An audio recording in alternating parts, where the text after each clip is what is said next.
Welcome to Another Bad Call, the podcast that proves the refs aren't the only ones that get it wrong.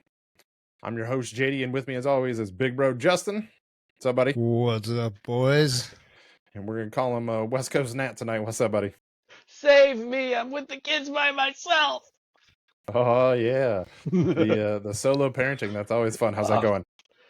Well, the camera's still working, so I can see them down the hall. They're in chairs for now, so if we go fast, which is unusual for us, then everything will be all right, and I don't have to worry about it. Wait, that's a lot in your control, so we'll leave that up to you, Mr. 8 times it took me for... Wait one more second before we start. I can't wait I'm working with the app for the fact that we have video evidence of Nate's parenting skills. I'm not recording it. It's right here. It's on the Outlet app. So far, they're You're doing not Nuggies and recording Blippi. it. all right. We are. All right, well, let's get into it because I know Nat's in a hurry. Just a heads up on what we're going to be doing this week. We're going to go over our bad calls of the week. We will do our Tales of a Degenerate, which is usually Justin recapping his gambling issues. We will go into our Bleeding Hearts, which is just us talking about what wakes us up in the morning as far as fans goes. And then our main event, which this week is going to be recapping our mock draft from last week and seeing how badly we missed like everybody else. So with that, let's go ahead and get into Bad Call of the Week.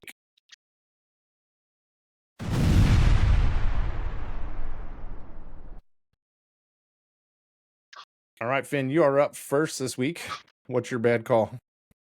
The same one every drafter and mock drafter and fan had, the Atlanta Falcons with the number 8 pick. I don't want to rehash more than it already has, but my biggest problem with it, and it's coming from someone who's an IU football fan. So I like Michael Penix Jr. I sad to see him go to Washington. I think he can start somewhere in the NFL eventually, but the fact that Atlanta took him and openly admitted to stashing him, GM Fontenot admitted in a quote saying, if he sits for 4 or 5 years, that's a great problem to have because we're doing so well at that position, which means Penix would be 28 or 29 before he'd ever see the field full time. That's just, you don't admit to that. That's the part of the game. You don't admit to stashing players and robbing them of their future. But what did you expect him to say? Hey, we just paid Kirk $160+ million, but we're going to start Penix in week 2? What did you expect him to say? I expected them to get a ticket that said, from Alabama, defensive tackle Turner, or something else besides going after a left-handed 24-year-old quarterback when you just submitted $180 million to Kirk Cousins. That's the 9th pick. It's not like you stashed him from the 4th round. You picked him right there. Yeah, it was 8. Yeah. Would have. Sorry, we were so focused on the 9th pick. Yes, the 8th pick. But it's just like everything's wrong with it. I mean, the fact that he's left-handed, it means if he comes in, you have to make sure your right tackle is as strong as your left tackle. 28, just everything is wrong with it. The only way this works for Atlanta is if after 2 years, they actually part with Cousins. It's 2 years and about, 2 years, $90 million they lose at that point. That are over $100 million. Now it's 2 years over $100 million, and they can get out of the deal and start Penix at 26. And if he's doing well, why would you do that? Otherwise, as a Bears fan, we were all excited because that left Verduye. It honestly, it looked like the same problem I was having, the YouTube TV problem, when I turned it off on one app and turned it to the other, thinking it was going back to live, and it just picked me up where I started. So I didn't start watching the draft till the 3rd pick. So I missed Caleb Williams being drafted live. It felt like that, like I had missed something. And for some reason, Penix was getting drafted in the mid-1st round, and I missed 4 picks. I didn't see it coming. No one did. It's crazy. I'm done. I really wish I would have actually started the stopwatch on my watch. Because, wow. Well, it's also, it's like half my bleeding heart. I mean, I don't even have to do a bleeding heart. That was like half that. Well, you heard it here, folks. He's not going to do a bleeding heart, so we can move on. Justin, I know you were chomping at the bit to say something, so real quick, I'll let you get your thoughts in there. Two quick things. First, I would have loved to have been a fly on the wall to see what that GM was trying to explain to the owner, who just looked befuddled, which was pretty funny. And he normally looks befuddled, but yeah. Right. Second thing, all kinds of memes out there, but I think the one that was the funniest one to me was I didn't realize Atlanta was in Alabama because they just fucked cousins. Wow. So I couldn't do the joke I did, but he did the joke he did. Oh, that's bullshit. Well, good night, everybody. Gotta go. Anyway, To me, sorry.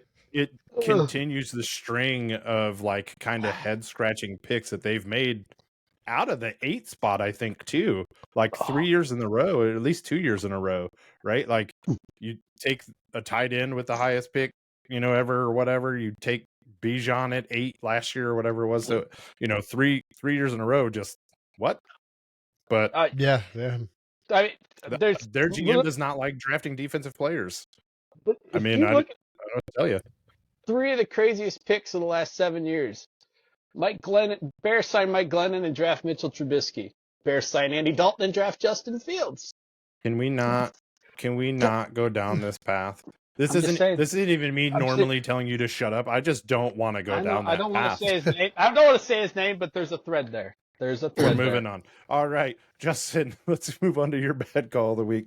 Yeah, so we're all sitting here and we're in the glow of our glorious Bears draft. And that's fine and dandy, but let's not forget the illustrious brain trust of our Chicago Bears decided to do the Wednesday news dump before the draft of their plans for a lakefront stadium just south of Soldier Field, with public funding, a dome, which I think that's what we're expecting, but artificial turf.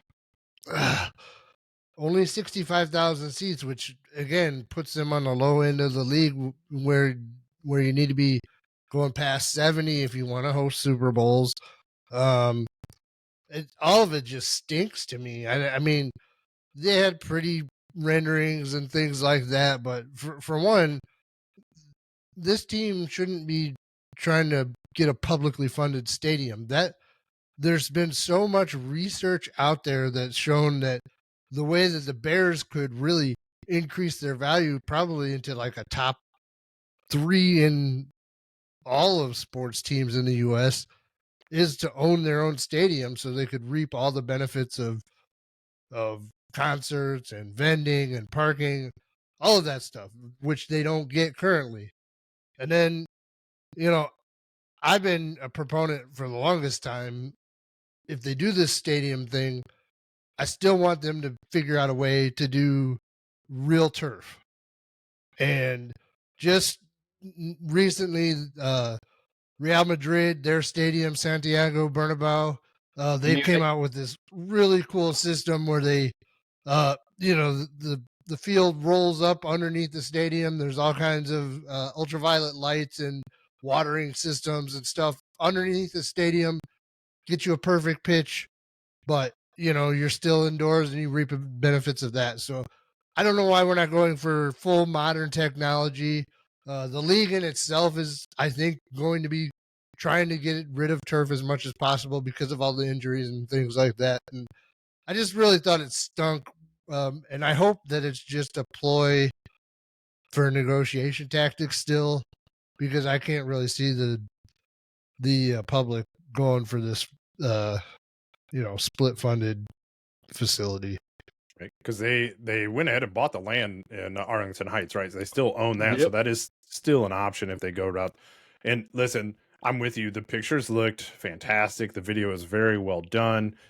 Great idea. They spent a lot of time highlighting the community aspect of what it would be, like the campus, not so much the stadium itself. But you're right. If you're going to build the dome stadium, which, hey, I'm cool with, you and I have been to a couple of those games at Soldier Field, Blizzard, where germaphobe here is pulling swigs off of other people's flasks because it's so freaking cold type of deal. The dome, it's not necessarily Bears football. It sounds great though, because it gives you that hope for a Super Bowl, right? Like you can put yourself in that bidding. But if you don't have the seating and your playing surface isn't up to par, then it doesn't work. Well, Yeah, I mean, if you get the real turf, you get the option for international soccer games. You Yep. still get, you could pull it back and have full-fledged stadium, Taylor Swift concerts. You can have Final Fours. All of these things that that should come along with, if you're going to put a world-class facility up and increase the value of your organization. I mean, get a corporate sponsor, whatever, Amazon Stadium. Because it's not going to be Soldier Field anymore anyway. It's not. Like They're moving out. in name or not. But, no, they're leaving the pillars. well, right. But what I'm saying, if you build a new stadium or you surround it or whatever, it's not Soldier Field anymore. So the name doesn't have to stay with it anymore. But go ahead, Nate. I'd like to see, with respect to Justin's, both y'all's reservations. I mean, you could add 5,000 more seats, but then you lose that view of downtown. That'd get you to 70. But I like the location. I like the logistics around it. I like the fact it's like in Chicago. I mean, nothing sounds like more of a downer than having to go out of the city to watch a team play. Like, I mean, I don't want to go to Arlington. I mean, Chicago. I mean, I'm on the West Coast. Sure, Arlington Heights would benefit me better because it's like 13 miles from my father-in-law's house. If I flew in, sure, it's easier for me. But and that's the biggest draw at Arlington Heights is O'Hare is right there, so you could actually do more of that tourist and more of that convention-style stuff. But where that thing between Museum Campus and McCormick Loop with the train and Lakeshore Drive, if they can make it work, they can get to 70. Last I heard, it was 72% privately funded. Has the numbers changed on that? They were pushing. I saw 50. It was about 50-50, and okay, because last time they were pushing. They say no new taxes. Yeah. They're going to in name. It's not a new tax. It's a tax that's already there. That hasn't even paid off the previous stadiums. Yeah. It's like $183 per resident of Illinois. Yeah, is what I'd like it comes to out see to. them own it. I mean, but still the McCaskeys. But so of course they don't want to own it. But I'd love to see them own it. But I love that location. I'd love to see them have that there. If they can make it work, I'd love to see it. And I remember watching that on Twitter. The one I sent you, Justin, of the grass, was that from Munich or was that the Real Madrid one I sent you on Twitter X? I think the one you sent me was that Real Madrid stadium. Okay. Yeah, I mean the concept, and JD will send it to you later. It's fascinating. But God, if they can make that spot work, whatever it takes, that would be amazing for me. Yeah, cool. One last comment on that too. Like I 100% agree on the grass. I don't know if you guys have been up to Lambeau. I went up to Lambeau a couple years ago and did a tour, and that like it's Title Town, right? They've got everything. Like the whole town is basically just Packer stuff. It's really cool. If they could find a way to do something like that with like the Arlington Heights spot where they've got like a museum and everything for Bears history and all that, that's the way to go. It's really cool. But all right. I'll go ahead and move on to my bad call. This one is not sports related, and actually a lot of my stuff will not be sports related tonight. This one's a little bit more personal. So the last couple of weeks of work have been a little hectic. So I've been working through lunches, working extra, that sort of thing. So we've been letting the kids stay up later than their normal bedtimes. And that's starting to bite us in the ass. So that's going to be my bad call, is letting them stay up a little bit later than normal. Now, don't get me wrong. We let them stay up so that, we could run around, spend some extra time with them, still get that one-on-one, relationship bonding time with them.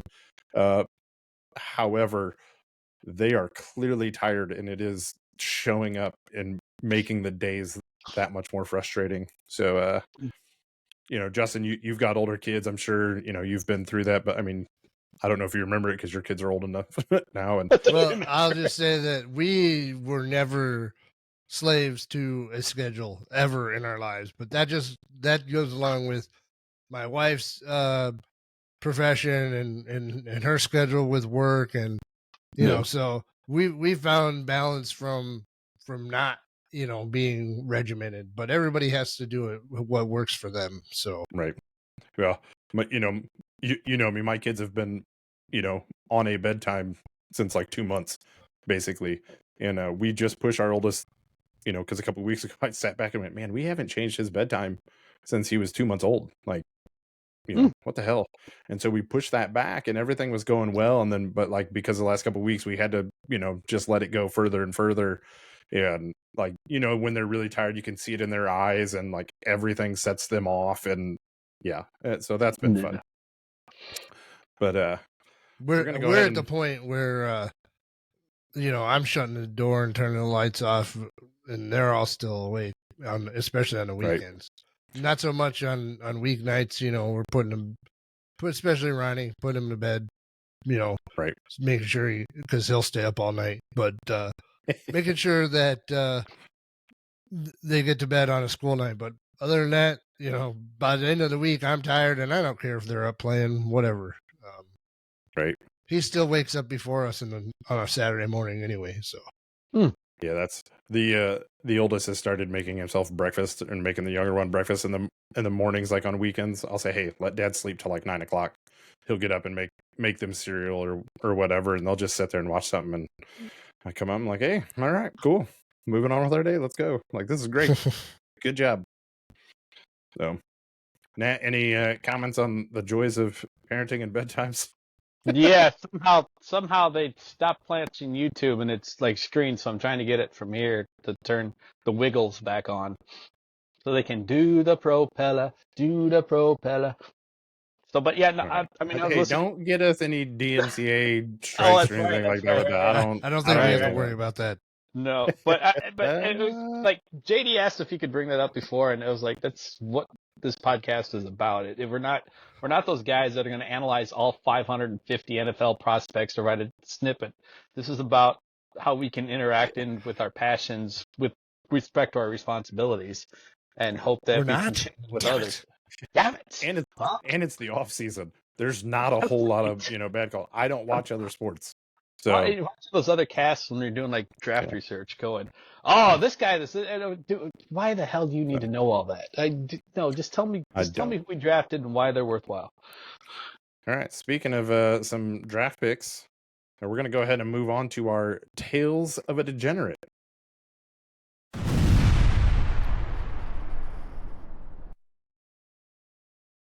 Justin, I'll go ahead and toss it over to you and let you do a quick explanation of what this is and let you jump right into it. Oh, yeah, Tales of the Degenerate. I like to entertain myself by placing some bets on sports. It makes them a little more interesting to watch. So I would say that I probably bet, this time of year, maybe 1 or 2 bets a night, small, just a little something for entertainment. But last week, the draft night, I had placed 2 bets. My first bet that I placed, I think I want to say that I placed these bets on Tuesday or Wednesday before the draft. I did have a Rome Odunze to be the number 9 pick at plus 275. That one came through as a winner. And then I also had one that was kind of a long shot at plus 900 for Arizona to draft Marvin Harrison Jr. and Johnny Newton. And they passed up with it on this in the late round first, and I thought, well, dang, I missed it. But then I noticed they were drafting early in the second round, and Johnny Newton was still out there. But unfortunately, they passed him up, and I think he went off the board 1 pick later, or they traded back. That's what happened. They traded back, and then Johnny Newton he didn't go at that draft spot. But anyhow, he went to Washington, just a little fun. What's that? You went to Washington, right, Newton? Yes. Yeah. So, other than that, last time I talked about my strategy to build my bankroll here in the off season was to bet against the White Sox, and those freaking they just, man, Tampa Bay must really stink because the White Sox swept them over the weekend. I saw that earlier today. I was like, back of course square. I did bet against the Sox again tonight. I don't know how that's looking so far, but that's funny. I'm sorry. Well, the my Tales of a Degenerate I'll throw out here. I normally don't have anything going on during the off season, but I was running some errands for my kid's birthday party the other day, and we had to stop at the gas station and get some ice. And I decided that I was going to buy some. I bought a Powerball ticket, bought a Hoosier Lotto ticket, and I bought a scratch off. And one of the $20 scratch off. And my Powerball and my Hoosier missed very badly. I hit the Powerball, but that was the only one I hit, so it didn't really do me a whole lot of good. My scratch off though did turn in a 500 winner, so Dang. I'm gonna take that one. Pretty happy. That ought to help me, take care of some things. Either buy the JD's pool that buying we're drinks. looking. That's what I heard. Yeah, I think we're gonna get a pool in the backyard. So either gonna put that up there, or we're gonna I'll put that towards getting a TV put in my office. Haven't decided yet. But that being said, as always, we do the whole gambling thing for entertainment when we have the means. Please don't, take this as a promotion for gambling. This is purely for entertainment purposes only. If you have a problem or somebody that does, I'll make sure that we get that 1-800-GAMBLER up on the screen again. He's really worried about me. He shouldn't be, but he is. Yeah. All right. Speaking of being worried, let's go ahead and move on to our bleeding hearts.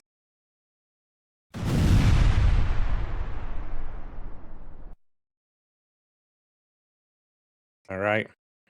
Bleeding Hearts is our section where we just talk about our fandom for basically anything. Generally it's going to be sports, but for me this week, it's the Deadpool and Wolverine trailer that just dropped a couple days ago. And I'll tell you what, guys, I'm pretty geeked out over this one. It just, in part because the fake feud that Ryan Reynolds and Hugh Jackman have had going off screen for years, and now you get to see those two on screen together, and the roles that really revitalize some careers to an extent. So man, I can't wait. It just looks so good. I'll make sure I put a link for it in the description for this pod, but if you haven't seen it, I highly recommend. So Finn, as it says on my agenda over here. The NFL had looks like the NFL got together with a lot of the draft picks, like parents, especially mothers, to pre-record messages for the players to see when they got drafted. And watching Caleb Williams draft our video from his mom and Roma Dunze's, I don't know. Maybe it's because I'm a dad of toddlers and that, but like when you're single without kids, it doesn't hit. But now that you got them, and I was like, oh, I love the power behind her message. I'm like, we've got damn near a hippie mom for a quarterback mom.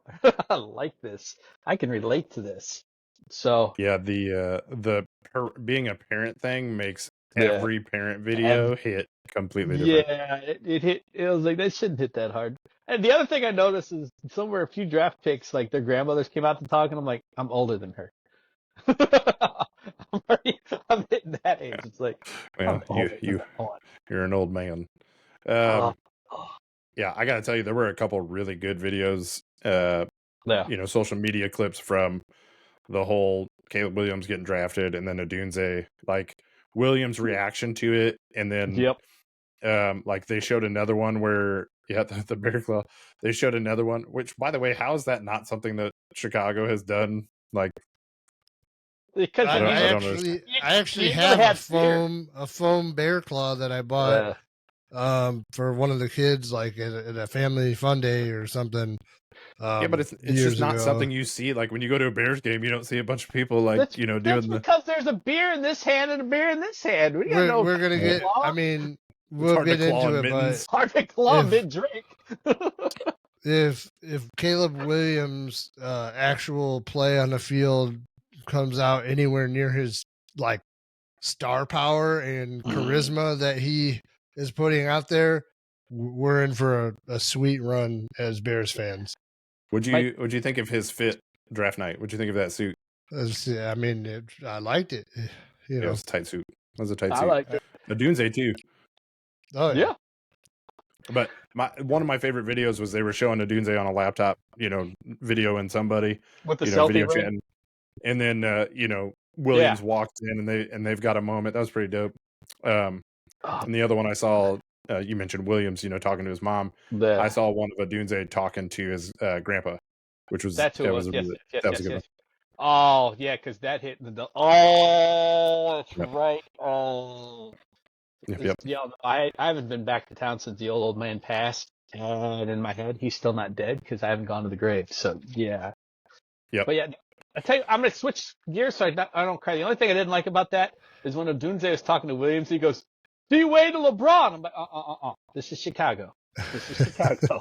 Scotty to MJ. All right. At least he didn't do Levine. He didn't do. I know that's not ending so well. I'm not sure I'd be. Yeah. Well, I had to think of something else besides that. The thought before it. All good. Yeah. So my bleeding heart fan of the week here is once again Illini basketball and the transfer portal. We beat that drum to death last week, but since then we've had 2 more guys hit the portal, and we're left with 2 guys from an Elite 8. 2 guys left from an Elite 8 squad. Now, Brad Underwood did maybe one of his biggest recruiting wins of the offseason, pull in Orlando Antigua as his assistant, and they're off hunting down some guys, and from the fan sites and everything that I've seen, they've got quite a good couple of recruits coming in. All reports are this Ben Humacris transfer from Evansville is looking pretty solid. That he's going to pick the Illini, and got an offer out to a 7-footer I saw. Which one? Yeah. Out of Kentucky, I can't think of his name right now. I'm not the one that just. Okay, Kentucky has a lot of 7-footers, but one of them just signed somewhere, and I forget where. He said no, he wasn't from he's not from Kentucky's team, but he's the state of. He's a high school 7-footer, I think. All right, that I don't know. If I remember correctly, I could be wrong. Justin would know more than I would. I just saw. Yeah, I don't. There hasn't been many other solid guys. It seems like Brad and Orlando are keeping it kind of under wraps. These last few slots they're gonna fill. So, but I've got some faith because Brad's done a pretty phenomenal job the last several years as this transfer portal phenomena has come about in filling out the squad. So, Big Ten overall has been pretty solid in the transfer portal, and we'll just have to see where it goes from here. Malachi Marino, by the way. That's his name. I just looked at it. Yeah. But it's all good. I think we can move on to the main event here. It's main event time. Let's go.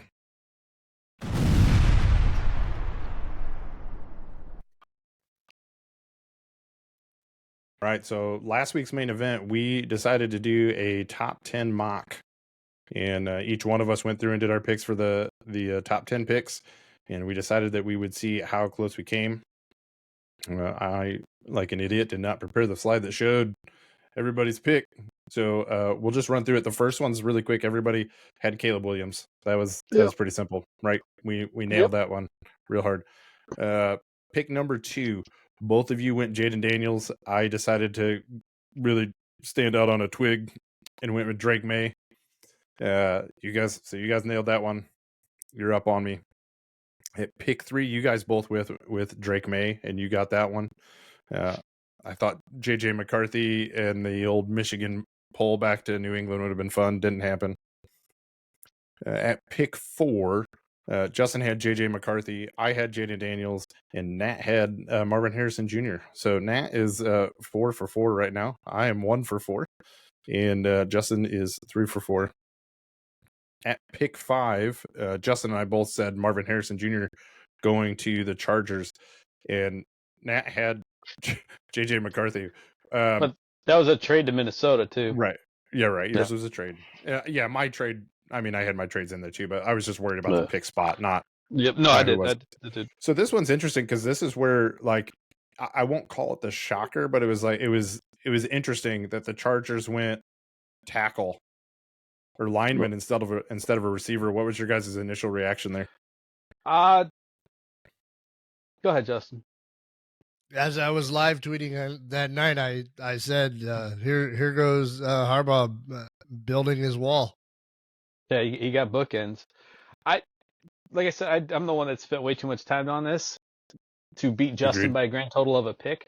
But I knew they were looking too. I knew they were possibility of a tackle because Joe Alt was a Harbaugh guy, and I knew they were definitely looking wide receiver because they got rid of Williams and Allen for cap casualty and injury reasons. So I wasn't too surprised you went there. I was more disappointed they didn't take my idea of a trade and go address both wide receiver and tackle needs. They didn't listen to me, assholes. Yeah, I mean, I'm not super surprised that they, took Alt, but at the same time, like, that receiver room, man, like, yeah. I mean, you're damned if you do, damned if you don't type of deal, because you either get Herbert some weapons but don't get him any protection, or you get him protection and don't get him any weapons. So, I mean, you really were. Should have traded. Oh well. At 6, we all had neighbors, right? Yep. Again, trades didn't matter. We got the spot, right? At 7, we all had Joe Alt going to Tennessee. Didn't happen. Nope. They did take a tackle though. They did take a tackle, so we got we get half credit, right? We get fat credit for position. At number 8, clearly we all got that wrong. We all had them taking edge, and they took Penix, which now. So we kind of touched on that one earlier.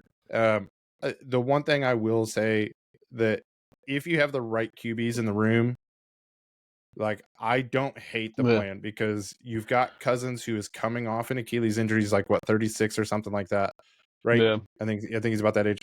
So you've got him coming off an Achilles. You don't really know how guys are going to respond to that, and you don't know how long the guys are going to last either. So having a guy that, if you need him to start, great. And at worst case scenario, he sits 2 years, and I realize that's not been the norm in the NFL lately. But unless you're Green Bay. I think Green Bay's proven that it works. Well, I guess I wasn't as bad about the sitting, but I mean, he's going to be like 28. The bigger thing is, if they're that worried about his Achilles injury, then why did you invest so much effing money into him? You're killing your mic with all your animated arm movements. Just FYI. Yeah. Sorry. I mean, look, it First just time with the isolation mic. It's contrary to how they, have shown that they, think what kind of position their team is, right? They invest in the quarterback because they think that's the one missing link. And when you do that, you want to put strong players out with that first round pick that are going to be surefire starters to really solidify the team. And then so they pass on that. So it's just a head scratcher. We're not the only ones. Actually, if we thought it made sense, we would be the only ones. Right. Yeah.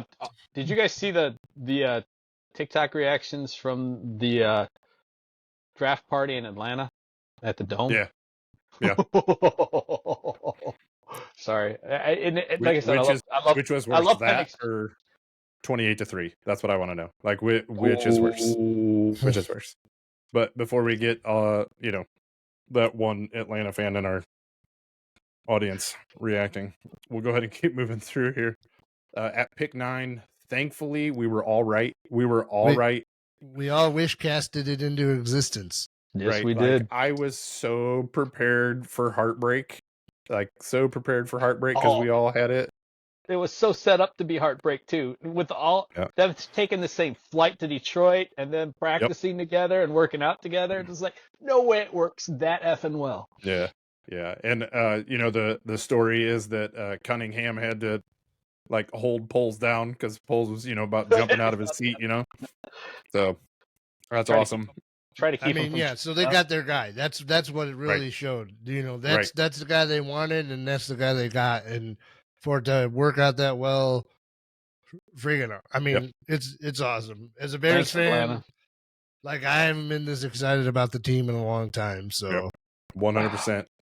And finishing out the number 10, the Jets, they took Fashumu, right? Oleanuma? took I don't know how to say McCarthy. his name. Minnesota traded into the spot. Oh, that's right. They traded out. That's right. Actually, that's where JJ McCarthy went. That's right. It's right here in front of my face, and I'm not even derp.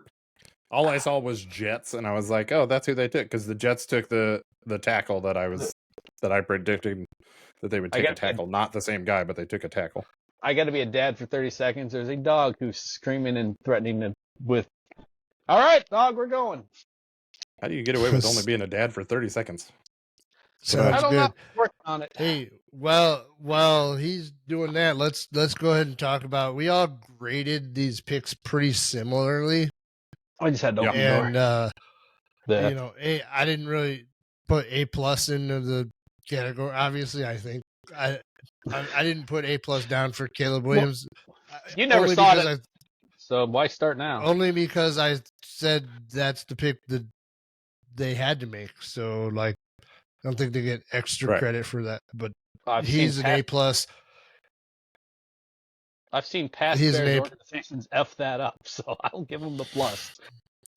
So, Rome, A, Yep.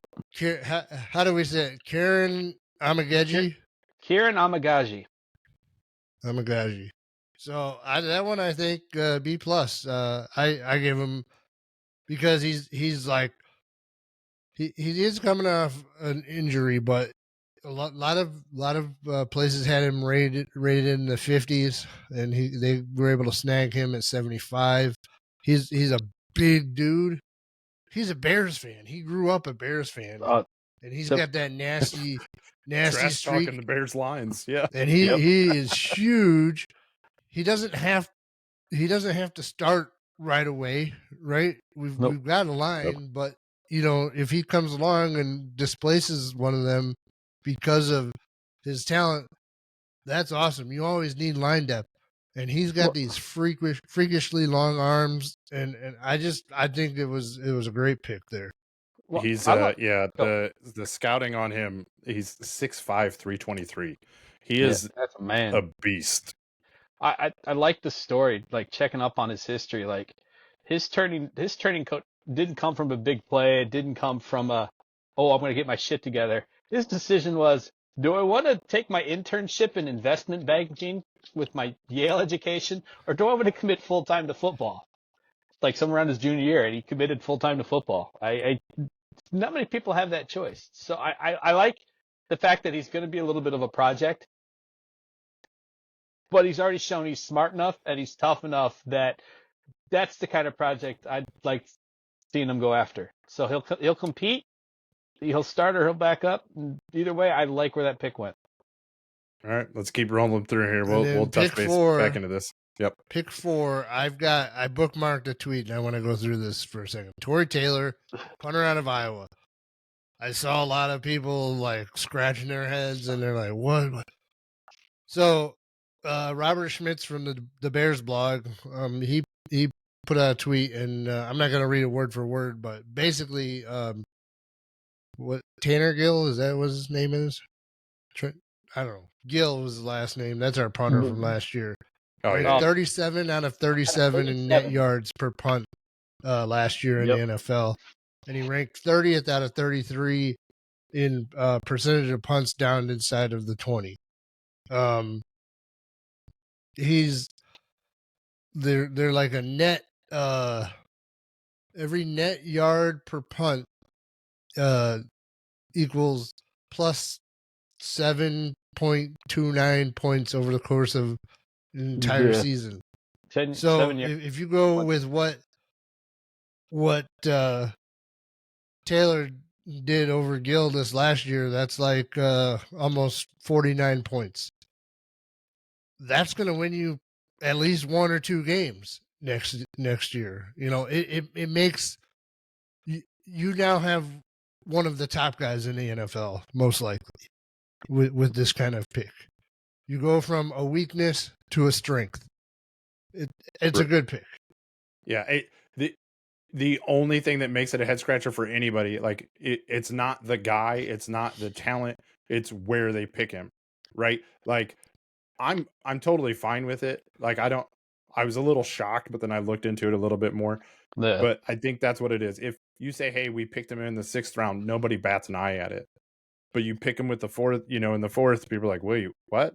But when you really look into it, the guy was breaking records last year. Like this isn't a joke. He was the best player on an Iowa team that won the Big Ten West. Yes, he was. Yeah. He was their best weapon.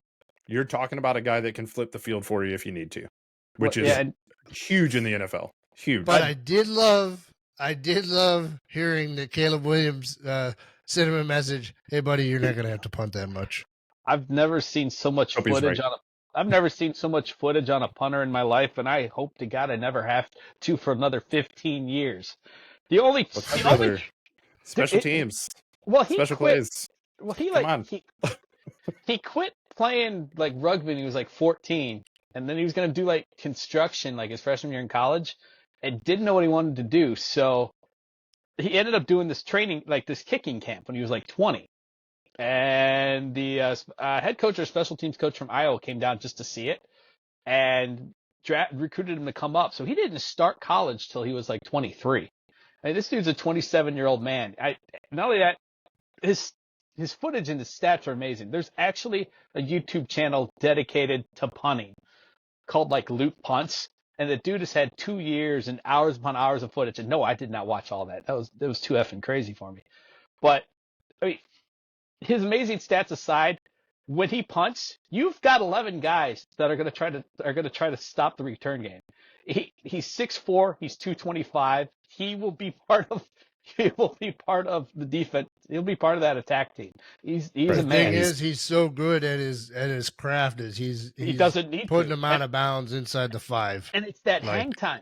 It's that hang time that's getting you at 45 yards in 4.5 seconds. It's like, yeah, okay. It's not just people aren't trying to get down there.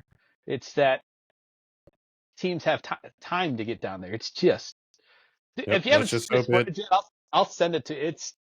I've never seen a highlight reel on a punter, and I never want here's to hoping this is the summary of our entire 5 minutes on punting for the year. Until 2039. Hope it translates. Yes. It just needs to translate. I mean, we've seen really good kickers come out of college and it just not translate for whatever reason. True. Let's hope it translates. Let's just move on. 3 of them blocked. So we got to worry about the speed of his punt a little bit. But other than that, all right. And then moving on to the last draft pick that the Bears made.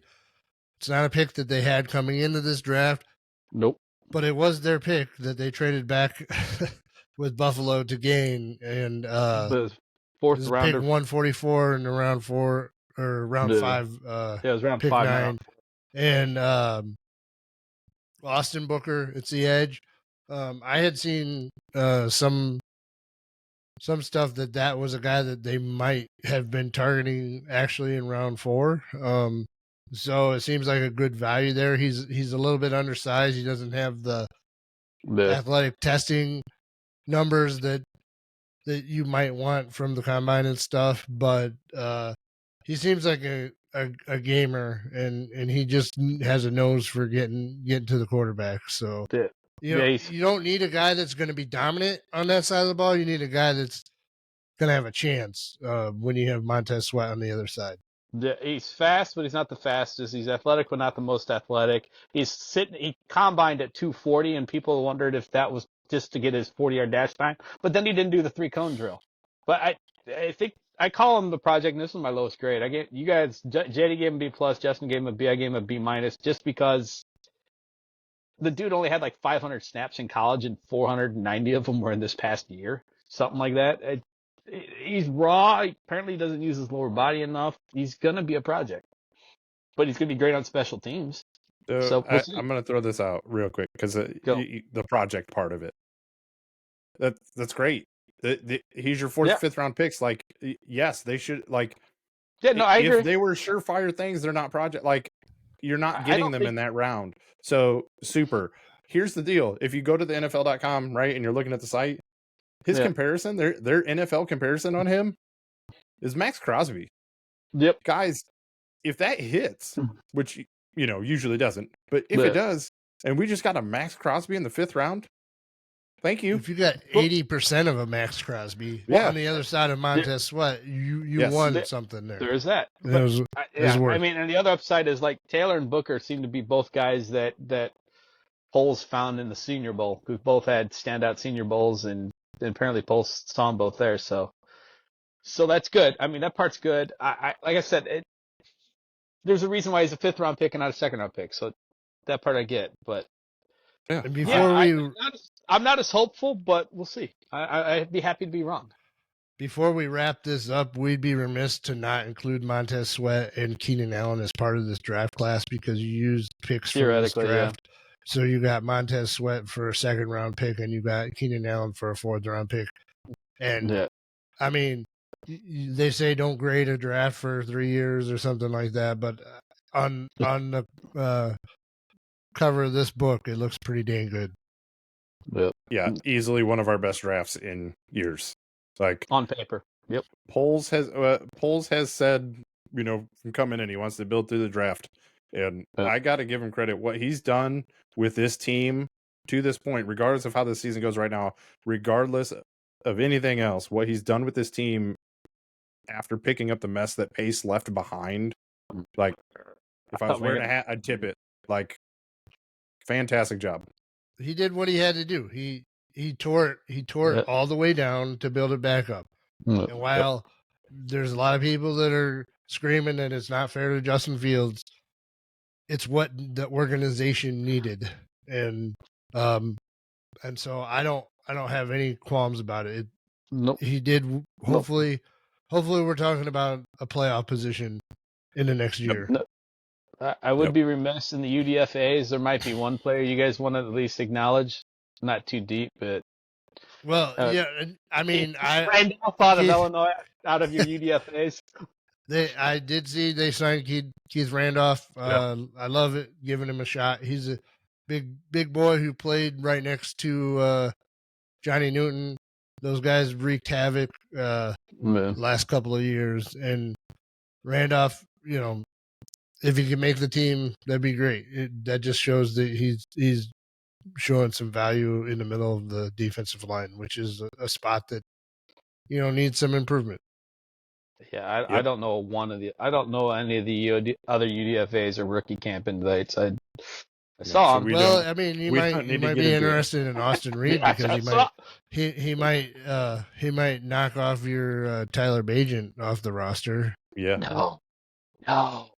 TV12 for life, baby. He might already be off the roster. It doesn't really matter. I mean, he's officially still there, but he's got to try to get him. Caleb Williams already tweeted his love for Austin Reed, so it might already be over for TV12. Before we get into final thoughts really quick, I just want to mention out that on draft night, we had two polls that we put out there. The first of which, who landed in a better situation, Caleb Williams or J.J. McCarthy. And Caleb Williams won that. Out of 37 votes, he had 67.6% of those votes. Where do you guys stand on that? Just real fast, yeah or nay? Better situation. What was the other? What were the other choices? I forget. It's Caleb Williams or J.J. McCarthy. Who landed in a better situation? All right, that was the one that was just the two. Oh, that's easily Williams. Caleb, he's in Chicago. That's all you got to say about that. He's got more weapons. I voted for Caleb Williams, but the more I thought about it, I honestly think McCarthy might have landed in the better situation. I don't want to have to play in Cousins' shadow like that. Hey, Justin Jefferson, Jordan Addison, T.J. Hawkinson, Aaron Jones, right? And you got O'Connell calling plays for you. Like, it's a pretty good situation. Don't get me wrong. Williams' situation looks really good, and it's the best any number one overall QB has basically fallen into, but that's a damn good situation. Well, moving on, the other one, and this one's interesting.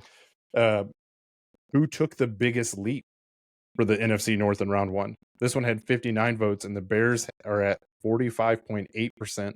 Vikings at 25.4, Lions at 20.3, and the Packers at 8.5. Now, this one was who took the biggest leap. So, where are you guys at on this one? I mean, the Bears have the biggest room for improvement. So, the Vikings, they're already up a level from the rest of the division. It was going to be hard for them to jump all that much.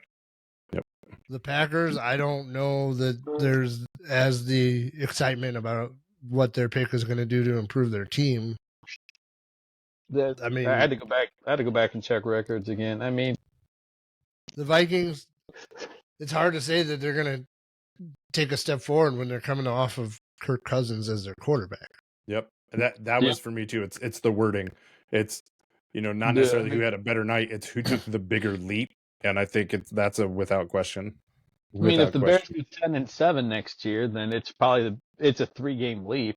And if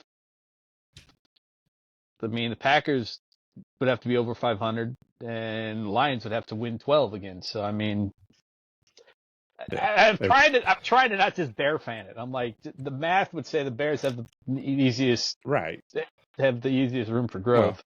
Well, you're at the bottom of the division. You have the easiest leap to make. Like it's really not that difficult.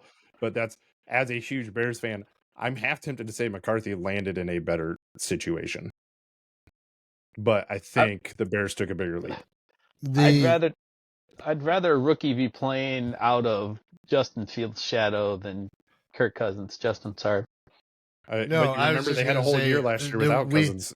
We've got plenty of off season to have all kinds of debates about these things. So quick I just think that the Bears, we know how close they were to winning 9 games last year. They blew 2 of them pretty bad. Yep. And they've improved their team tremendously this offseason. So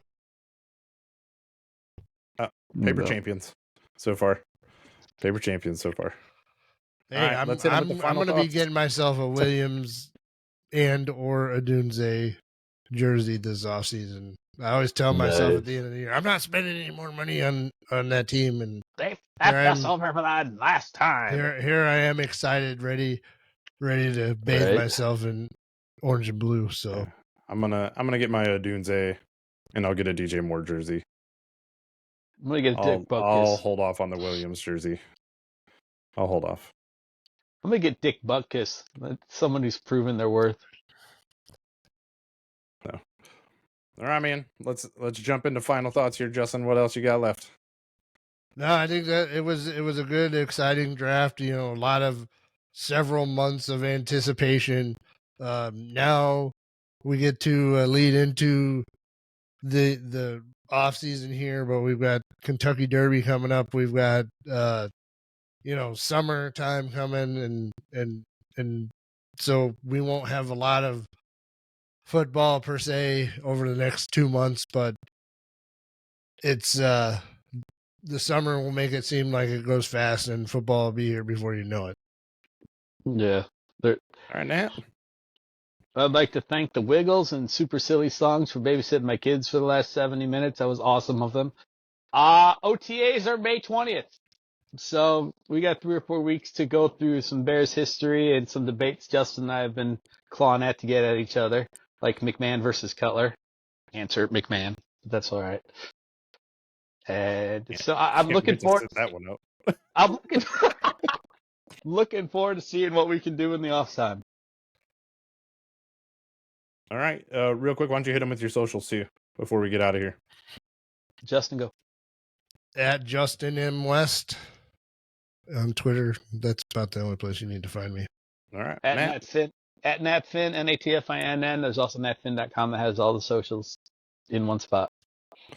There you go. And you will find me at JDWest22 anywhere that you care to find me, basically. My final thoughts, gentlemen, as always, this is a fun one. To those of you that stuck around and hung out with us, I really appreciate you. Please don't forget to hit that like, subscribe, share it. It's the only way that we're really going to grow. Thank and y'all. we'll keep trying to get better. Till next time. Real Try to avoid quick. making another. Oh, Real damn. quick. You Speaking can of bad get us calls. at Another Bad Call on Twitter. There you go. And Yep. That's true. And anotherbadcall.com.